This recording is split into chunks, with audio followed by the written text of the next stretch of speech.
धूप और छाव की तरह हमारे जीवन में सुख और दुख आते रहते हैं।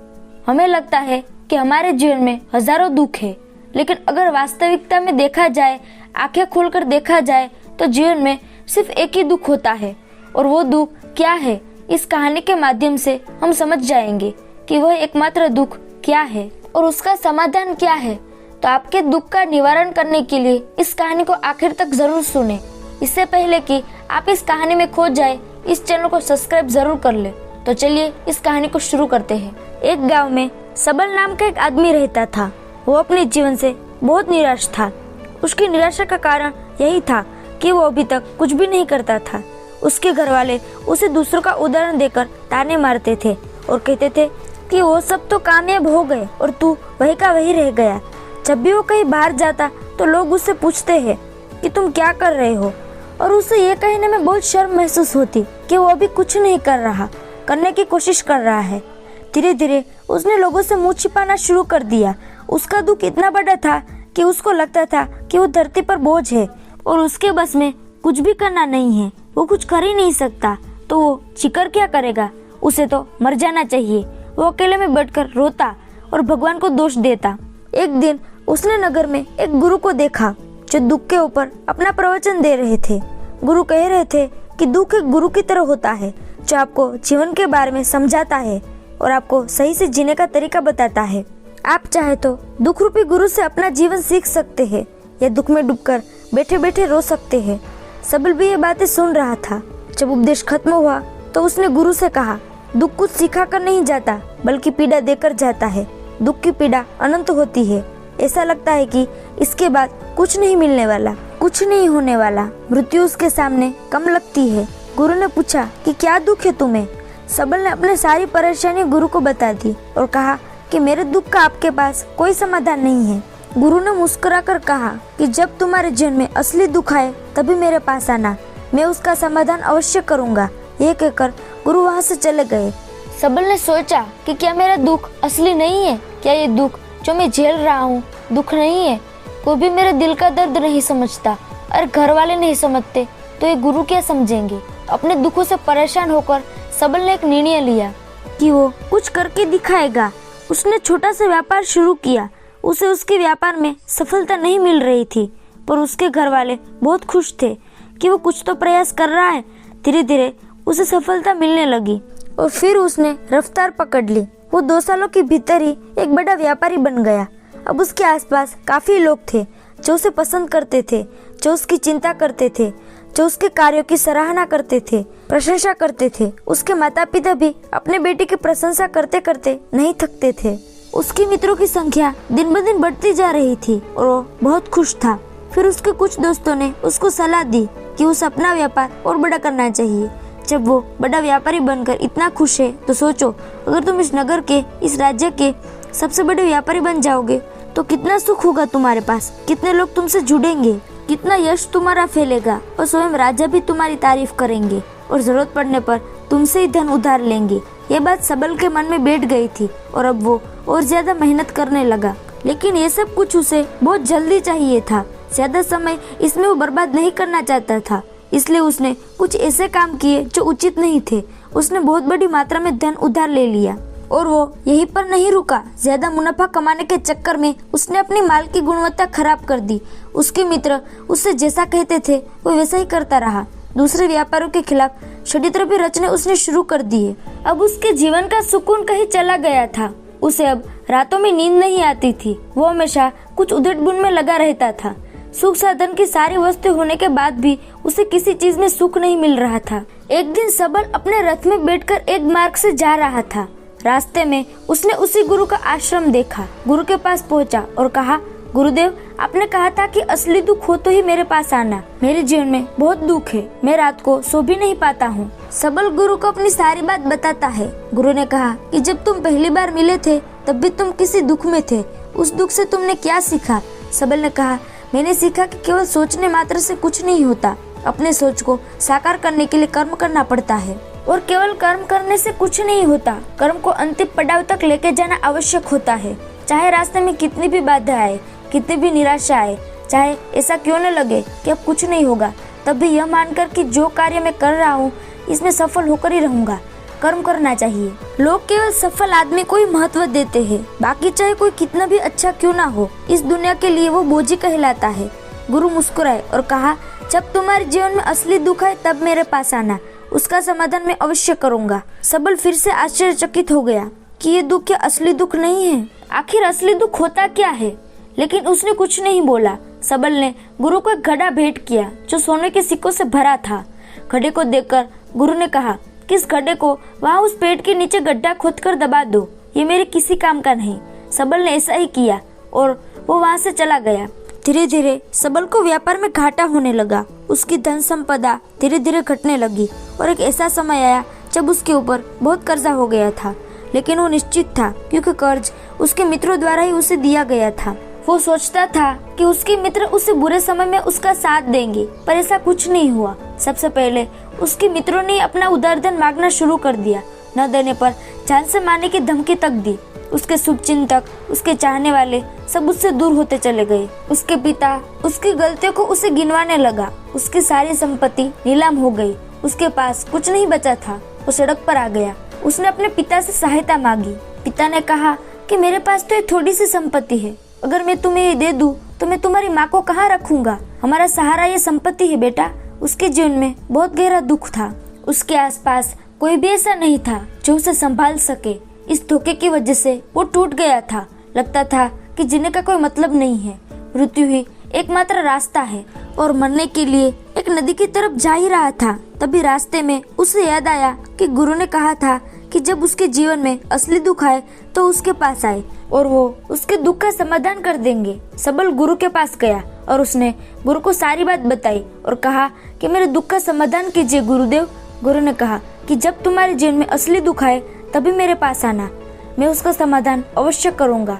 सबल ने कहा कि असली दुख क्या होता है? ये असली दुख गुरुदेव, क्या अब मेरे जीवन में घट रहा है वो दुख नहीं है? गुरु ने कहा कि पहले ये बताओ कि तुमने अपने इस दुख से क्या सीखा है। सबल ने कहा कि जो लोग तुम्हारी तरक्की के पीछे पीछे तुम्हारे साथ आए वो तुम्हें धोखा देंगे, क्योंकि तुम्हारे बुरे समय में वो तुम्हारा साथ नहीं देंगे बल्कि तुम्हारा फायदा उठाएंगे। भरोसा केवल उन्हीं लोगों पर करना चाहिए जो तुम्हारे बुरे समय में, असफलता के समय में तुम्हारे साथ खड़े रहे हो, और ऐसे लोग बहुत ही कम देखने को मिलते हैं गुरुदेव। उन्हें हमेशा उनकी कदर करनी चाहिए। कभी किसी के खिलाफ षड्यंत्र नहीं करना चाहिए।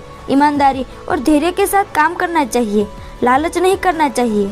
गुरु ने पेट के नीचे गड्ढा खोदकर घड़ा निकाला जिसमें सोने के सिक्के भरे थे और वो घड़ा सबल को दे दिया और कहा कि जब असली दुख आए तभी मेरे पास आना।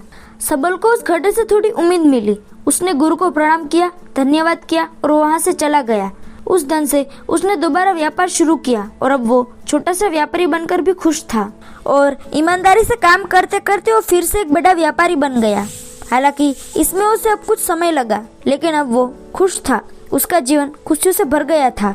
लेकिन आप कितने अच्छे हैं, कितने अच्छे काम करते हैं, दान करते हैं, पुण्य करते हैं, लोगों की मदद करते हैं। जीवन में दुख सबको आता है, तो सबल के जीवन में भी फिर से दुख आया। उसके माता पिता की मृत्यु हो गई। वो दोनों एक ही दिन मृत्यु को प्राप्त हो गए। सबल अपने माता पिता से बहुत प्रेम करता था, इसलिए उसे बहुत गहरा आघात लगा।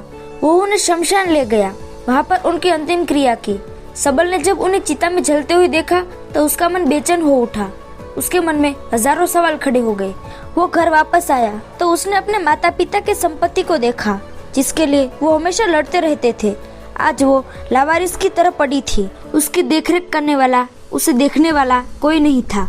उसके पिता ने जो इकट्ठा किया था सब यहीं पर रह गया था। एक दिन पहले तक भी वो अपनी संपत्ति के लिए किसी से भी लड़ने के लिए तैयार थे, लेकिन आज सब कुछ खत्म हो चुका था। उसका मन बहुत बेचैन हो रहा था। लग रहा था जैसे कुछ खाली है, कुछ अकेलापन सा है, कुछ डर है, कुछ है जो समझ नहीं आ रहा है। इसलिए वो गुरु के पास पहुंचा। गुरु ने सबल को देखते ही कहा कि क्या कोई दुख है? सबल ने कहा कि जीवन में वैसे तो कोई दुख नहीं है गुरुदेव, सब ठीक है, सब सुखी है, पर आज मेरे माता पिता की मृत्यु हो गई और मेरा मन दुखी है। गुरु ने कहा कि इसमें दुखी होने वाली क्या बात है? एक दिन तो सबके प्रियजनों को मर ही जाना है। जीवित तो यहाँ कोई नहीं रहा और न ही कोई रहेगा। तुम भी एक दिन मर जाओगे, कल या हो सकता है आज, या कहूँ तो अभी भी तुम मर सकते हो। सबल ने कहा कि गुरुदेव क्या कह रहे हैं? मैं भी मर जाऊंगा? अरे मैं तो अभी जवान हूँ, गुरु ने कहा कि प्यारे, इस भ्रम में मत जीना कि मृत्यु बूढ़ों को ही आती है। बूढ़े के सामने जवान भी मर जाते हैं, बच्चे मर जाते हैं। मृत्यु का किसी की उम्र से कोई लेना देना नहीं है। गुरु के मुख से ये बातें सुनकर सबल वहाँ से चुपचाप चला गया, पर उसका मन जैसे बेचैन हो गया था। वो कुछ खालीपन सा महसूस कर रहा था। दिन रात वो अपने बारे में ही सोचता रहता कि वो क्या कर रहा है, वो क्या है, क्यों है, कैसे है, हम क्या है, हम क्या करने आए हैं यहाँ पर। क्या बस चीजों का उपभोग करना और मर जाना ही जीवन का असली मतलब होता है? उसे कोई जवाब नहीं मिल रहा था और उसका दुख बढ़ता ही जा रहा था। कुछ दिन बाद वो वापस उसी गुरु के पास पहुंचा और गुरु को सारी बात बता दी। गुरु मुस्कुराए और गुरु ने कहा कि आज पहली बार तुम्हारे जीवन में असली दुख उत्पन्न हुआ। वास्तव में यही है जो दुख कहलाने का लायक है कि हमें पता ही नहीं कि हम क्या कर रहे हैं, क्यों है, कैसे, कौन है हम और हमें क्या करना है।